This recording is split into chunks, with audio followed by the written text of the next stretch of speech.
All right, so we're diving into a situation that's gotten seriously intense, seriously fast.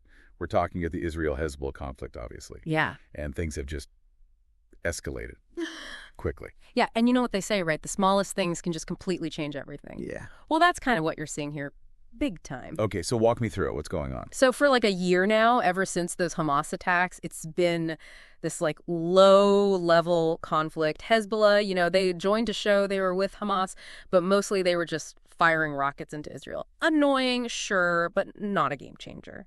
And then September 17th happens, and bam, Israel's like, we have a new goal. We're bringing our people back. Those 60,000 that were evacuated, remember? Right. Which, I mean, that makes sense on the surface. You can't just have that many people displaced forever. Totally. But it's not that simple. This is Israel sending a message, a big one. They're done messing around. They're done with temporary fixes.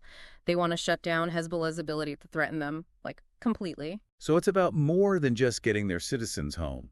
It's about power. Absolutely. It's a total power move. And it explains why Israel suddenly started using tactics straight out of, like, a spy movie. No kidding. Exploding pagers.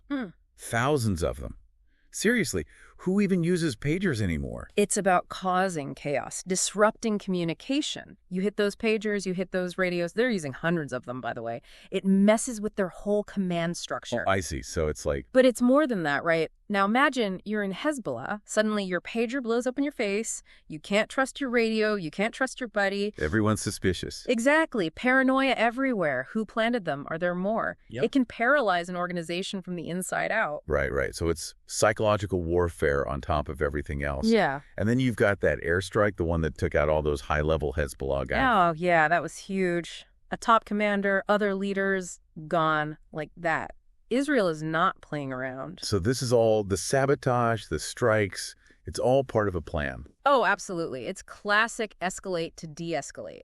Up the stakes to force Hezbollah to back down before a full-blown war.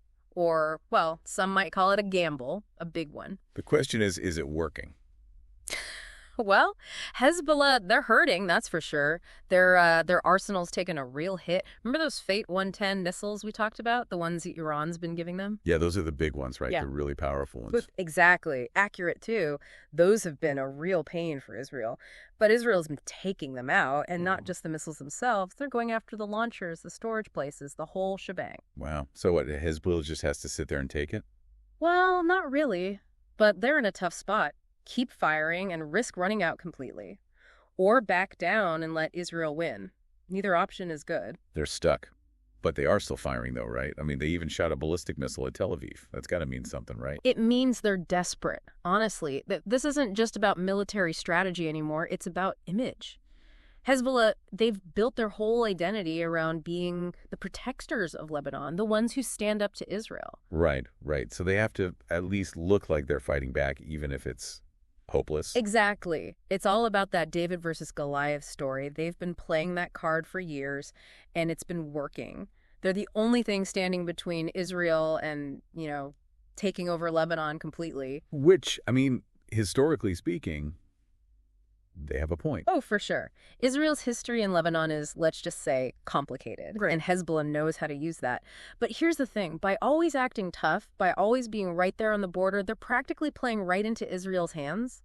It's like they're feeding that sense of constant threat that Israel uses to justify its own actions. It's like this endless loop. It's a mess. And the worst part is Hezbollah's got their own internal problems to deal with, too. What do you mean? Lebanon is not doing well, to put it lightly. Economy's a disaster, people are out of work, basic services are barely hanging on. Every rocket Hezbollah fires, it just makes things worse for everyday people.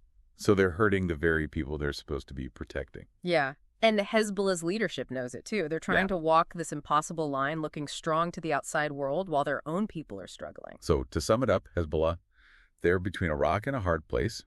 Pressure from Israel on one side, their own people on the other, and then there's Iran. They can't be happy about this, right? This is where their ally comes in, no? Iran. This is where things get even more complicated because Iran has their own game going on, right? Iran, they've been watching all this very, very closely. They've poured billions into Hezbollah, right? Armed them, trained them. They're like Iran's proxy, to keep Israel busy. To keep Israel in check. Exactly. But if Hezbollah just falls apart, Yeah. that's bad news for Iran. Yeah, I was going to say, it can't be good for their image if the group they've been backing gets wiped out. Oh, it's way worse than that. It's not just about, like, losing face. It completely weakens their position in the whole region. Remember, Iran, they want everyone to see them as strong, powerful. Right.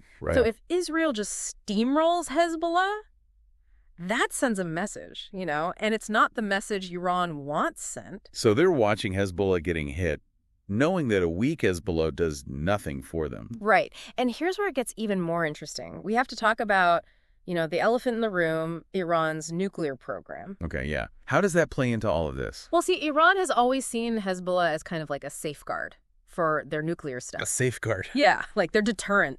They figure if Israel knows that attacking Iran means a huge counterattack from Hezbollah, well, that makes them hesitate. So it's like Hezbollah's strength protects Iran's nuclear program. Exactly. But if Hezbollah is not so strong anymore, Iran needs a new plan. fast. So what? They just go all in on the nuclear stuff. Yeah. Start enriching uranium at, like, warp speed.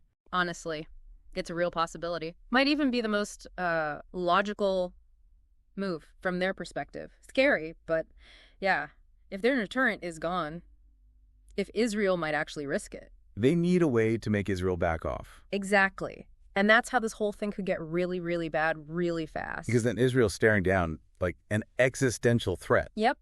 And they might feel like they have no other choice, And nobody wants to see what happens when you get, like, desperate leaders with powerful weapons. Looks like Vinalka, no matter what, there's no good outcome here. It's grim.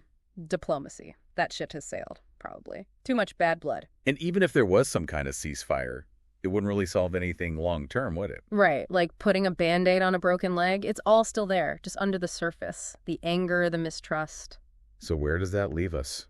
Thinking about something kind of, unsettling. Maybe there isn't a solution here. Not a real one. Maybe it's just about, like, managing the situation. Trying to stop it from becoming even worse. Oh, not very reassuring, is it? No. But that's why we're doing this, right? We have to understand this stuff. The why, the what ifs. So we don't just blunder into the worst-case scenario. Exactly. And hey, maybe, just maybe, if we understand it well enough, maybe we can find a way forward. A glimmer of hope.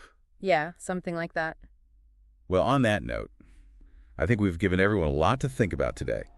To our listeners, thanks for joining us for this deep dive. It's a complicated situation, but as always, we believe in staying informed. We'll be back soon to tackle another pressing issue, so until then, stay curious, stay engaged, and most importantly, stay informed.